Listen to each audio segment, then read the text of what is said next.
मैं तीर्थाचार्य राम विशाल दास तीर्थ सेवा न्यास का अध्यक्ष हूँ और हम एक विश्व के सबसे बड़े सनातन संरक्षण के पुनरुत्थान के पुनर्जागरण के महापरिकल्प विश्व सनातन महापीठ का निर्माण कर रहे हैं। विश्व सनातन महापीठ के अंदर बहुत सारे प्रकल्प हैं, लेकिन उसके अंदर जो सबसे महत्वपूर्ण है वह है दुनिया का पहला सनातन संसद भवन। सनातन संसद भवन के अंदर सनातन धर्म के सभी अलग अलग मत पंथ संप्रदाय विचार मान्यताएं, उन सबके संत महापुरुष उसके सांसद होंगे, सांसद बनेंगे और वहाँ बैठ कर के सनातन के लिए वह सब वहाँ चिंतन करेंगे, मंथन करेंगे और सनातन के संकट पर चर्चा करेंगे, सनातन के भविष्य पर चर्चा करेंगे और जो वहाँ पर निष्कर्ष निकलेगा उसको धर्मादेश के रूप में पूरी दुनिया के सनातनियों के सामने प्रस्तुत करेंगे। तो ये धर्मादेश जो है सब अलग अलग मत पंथ संप्रदाय के साधु संत, आचार्य, धर्माचार्य, महामंडलेश्वर, आचार्य महामंडलेश्वर आदि सबके द्वारा पारित हुआ करेंगे। तो इसकी स्वीकार्यता और मान्यता पूरे विश्व के सनातनियों के बीच में रहेगी। पूर्व प्रवक्ता अखिल भारतीय अखाड़ा परिषद, वर्तमान में श्री वैष्णव अखाड़ा परिषद का जनरल सेक्रेटरी हूँ ऑल इंडिया का।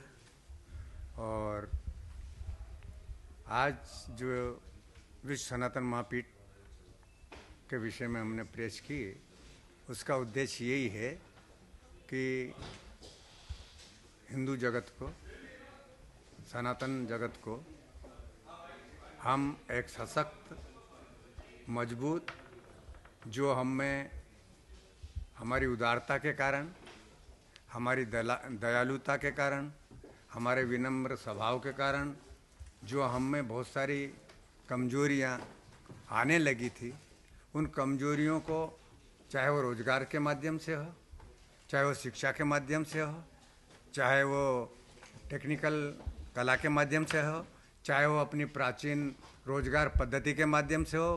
प्राचीन समय में जितनी भी रोजगार पद्धतियां चलती थी वो स्वरोजगार पद्धतियाँ थी, उनको सीखने के बाद कोई बेरोजगार नहीं होता था।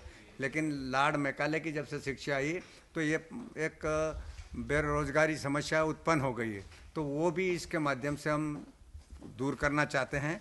और सनातनियों को, हिंदू संस्कृति को हम इतना मजबूत, इतना सशक्त करना चाहते हैं कि जहां हम शास्त्रों का अध्ययन करते हैं लेकिन शस्त्र का मेन हो गया, क्योंकि शास्त्र तभी तक सुरक्षित है, मठ मंदिर तभी तक सुरक्षित है, मानव जाति तभी तक सुरक्षित है जब हम सनातन पद्धति के अनुसार, सनातन धर्म के अनुसार, सनातन रीति रिवाज के अनुसार, सनातन विश्व बंधुत्व की भावना के अनुसार और सबकी रक्षा करने का जो अधिकार सनातन देता है, उसी के लिए ही ये सनातन महापीठ की आवश्यकता पड़ी है और इसी को हम आगे जन जन तक पहुंचाने का पूरा कार्य करेंगे। सर, जैसे आतंकी लोग फायरिंग करते हैं तो इसमें शस्त्रों का, कौन कौन से शस्त्रों का उपयोग होगा?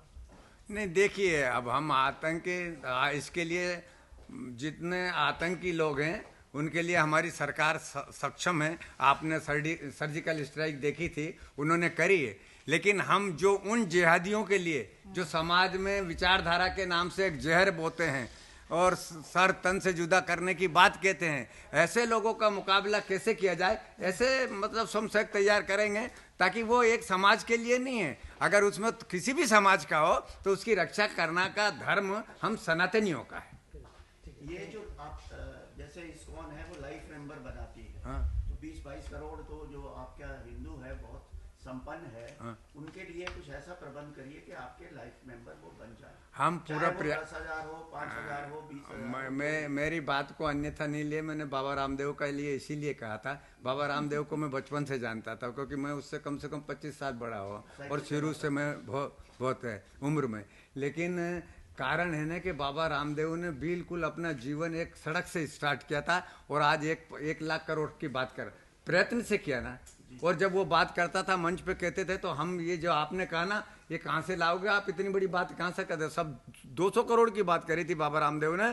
तो मैंने कहा कि तुम इतना लंबा क्यों फेंक रहे हो भाई, मैंने खुद कहा था। उन्होंने कहा कि ना महाराज जी, प्रयत्न करते हो तो सब हो जाता है। और आज शून्य से शिखर की तरफ है ना, तो हमारा तो प्रकल्प अलग है, उनका प्रकल्प अलग है, मतलब वो अलग, हमारा अलग है।